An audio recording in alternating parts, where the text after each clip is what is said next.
having this religious connection to the cacao plant. It's basically like that. Maybe that's what it was inspired by. But yeah, the Mayans were loving their chocolate. Around 900 AD, we also see the first mention of coffee in print. This was found printed by a Persian physician in Iran. And it's interesting how long it took us to get from tea to coffee. But yeah, another crazy psychoactive substance. So far, they're just having the average morning meal. Nothing too crazy so far. The travels of Marco Polo from roughly 1200 AD noted that rice wine was actually more popular than grape wine in China, saying, quote, "Most of the people in China drink wine of a kind that I shall not describe. It is a liquor which they brew of rice with a quantity of excellent spice, in such a fashion that it makes better drink than any other kind of wine." I guess it kind of makes sense geographically why they would prefer rice wine over a grape wine, but it's interesting that somebody who was used to grape wine actually preferred rice wine. He also made sure to note that, quote, "Rice wine makes one drunk sooner than any other wine." China was really just living it up at this time. They were smoking until they saw devils, and they were drinking until they could not anymore.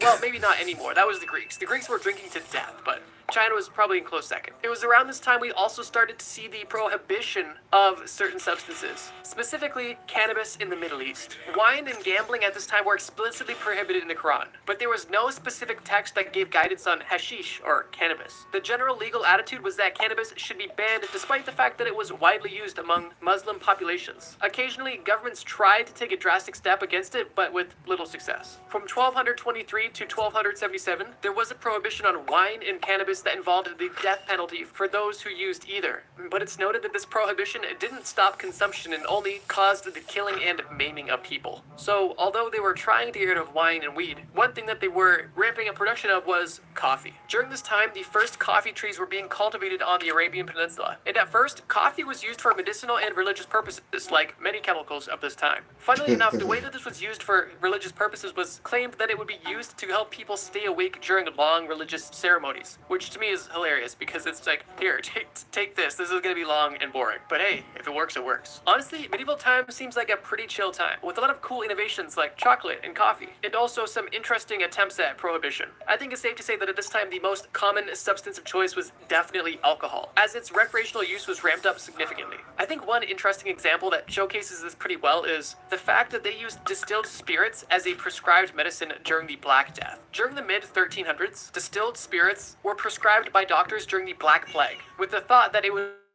help them fight off the disease internally. Ironically, this alcohol because people wanted to be extremely cautious, which is just kind of ironic and hilarious to think that people would be chugging essentially medieval vodka to help protect them from a extremely deadly disease. I guess at that point, if you're gonna go out, at least go out happy. Medieval times, dope. The early modern era. The early modern era is an extremely exciting time for people enlightening themselves, specifically because there is so much recorded evidence of different use cases, prohibitions, legalizations, declarations, and other recorded events associated with different psychoactive chemicals. And spoiler alert, there's not a ton of new introductions. However, the use cases of the chemicals and plants that we've described so far have definitely taken a change and now have adapted some interesting relationships with different cultures. For starters, in 1475 AD, in Turkey, the world's first coffee shop was open, which is really cool to think that coffee shops have been around for so long. Over in Europe, the introduction of the printing press has allowed a broader distribution of information about alcohol, which is a huge win for safety. For a short period of time, coffee was actually banned in Mecca, as it was claimed to be an intoxicant, and the governor of Mecca actually shut down all of the coffee houses, although shortly after his superior overruled him and opened them back up. Excitingly, cacao had made its way over to Europe, first at Spain and then the rest of Europe. The first official voyage of cacao got delivered from modern-day Mexico to modern-day Spain in 1585, and at the time, cacao was served as a drink. Also at this time, smoking was introduced to the Europeans from indigenous Americans. Initially, Spanish friars in the Caribbean and Mexico believed that tobacco was the devil's weed,